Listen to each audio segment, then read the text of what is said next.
las dos clases. Diversión sobre las dos clases, el que se sustenta en dos programas económicos, sociales y filosóficos. Usted me dice que hay una clase intermedia, ¿cierto?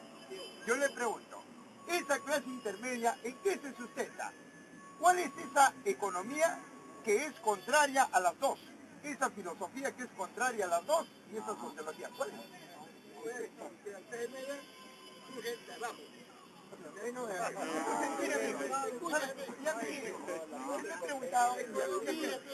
señor, el problema de la clase media es... no se puede distinguir. El problema de la clase media es un término impuesto por una clase dominante. Y ahora es peor, porque ahora ya no te dicen que hay clase media, o clase alta y clase... Ahora te dicen que hay clase A, B, C, D, todo el abecedario, para confundir a la humanidad. Y hay gente que dice, yo soy del sector E, otro dice F. ¿Te das cuenta, amigo? Cuando en el mundo... Señor, si se pone bien, pues. Entonces, en el mundo, señores, solamente hay dos clases porque hay dos modelos económicos.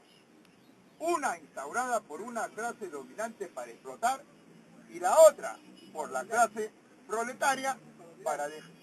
Señor, ¡fuera!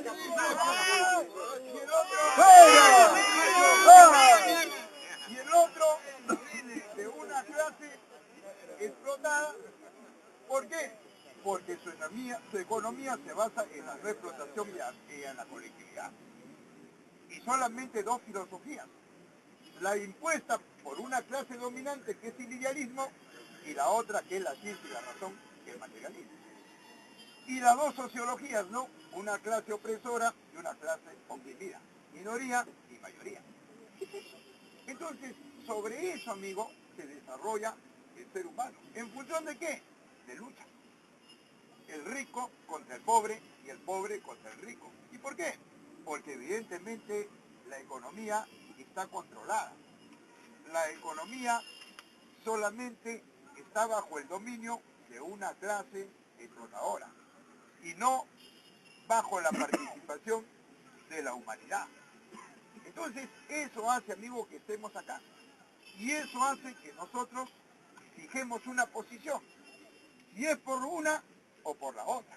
Pero no podemos ser ambivalentes. Tenemos que fijar nuestra posición. Acá no está en juego, amigo, ¿no es cierto? Caramba, las cosas de imposición o de imponer. Lo que está en juego acá es cómo tú demuestras una propuesta y una alternativa que obviamente sirva a la mayoría. Yo, por ejemplo, me alineo a una economía colectiva, me alineo a una filosofía materialista y me alineo a una sociología de las grandes mayorías a la cual yo pertenezco. A eso. Si acá hay un amigo que no se alinea a eso y que cree que hay una propuesta, es eso bueno y para eso estamos, para intercambiar ideas. Si no, entonces, ¿para qué vamos a estudiar, pues, amigo, a la universidad? No hay que ir, ¿verdad? Entonces, todo el conocimiento del hombre pasa a ser una instrucción, tanto en las ciencias sociales como en las ciencias naturales. Eso es lo que ha aportado el hombre. Lo que ha aportado, por ejemplo, el asiático, la China, sirve para toda la humanidad. Por ejemplo, la rueda, ¿te das cuenta? ¿Acaso lo inventó el Inca? Pero sirve para toda la humanidad, no es para la propia China. Así también en el Perú, lo que ha aportado el Inca sirve, pero no te puedo decir... Profesor, ¿está bien? Pues, señor, estoy hablando, señor. Entonces yo no puedo decir lo de Europa para Europa y lo del Perú para el Perú. Entonces, ¿qué estoy diciendo? Que hay dos matemáticas, que hay dos filosofías, que hay dos sociologías, y eso es un absurdo conmigo, ¿verdad? Porque si en Europa 2 más 2 son 4, entonces acá 2 más 2, ¿cuánto es? Pues 8, ¿verdad? 8. Entonces, amigo, hay que un poco razonar para hablar. Entonces, lo que han aportado en las ciencias sociales sirve para acá, porque acá también se ha aportado a las ciencias sociales. En ese sentido, por ejemplo, Marx.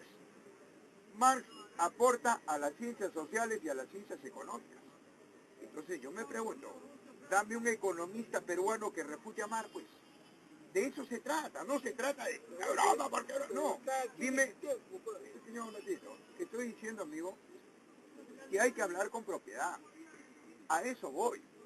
¿No te gusta, por ejemplo, un hombre que ha aportado al mundo? ¿Solamente te gusta el Perú?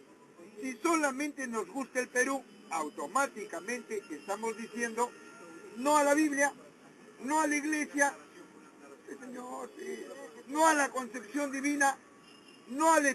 Estamos diciendo eso. ¿Por qué?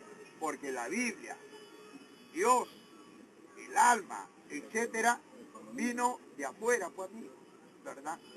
Y es una cultura obviamente del hombre, o evidentemente idealista, pero se impuso, ¿verdad?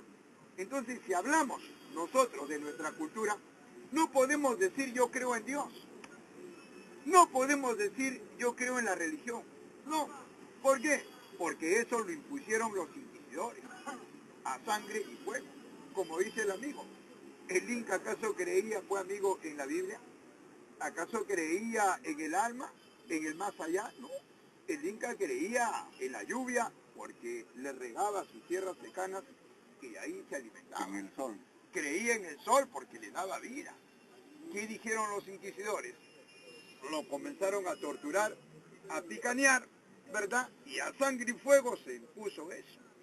De igual modo, aquel hombre que habla de terror, yo pregunto, ¿quién instauró el primer gobierno de terror en el mundo? ¿Y para desarrollar qué? ¿Quién fue?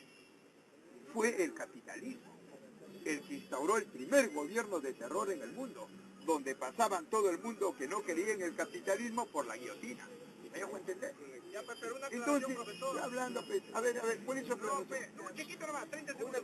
Él dice excelente, dice, efectivamente, dice, esas culturas foráneas, han venido a nuestra gran patria, en América, sobre todo América del Sur, digamos, han venido, dice él, con su aporte.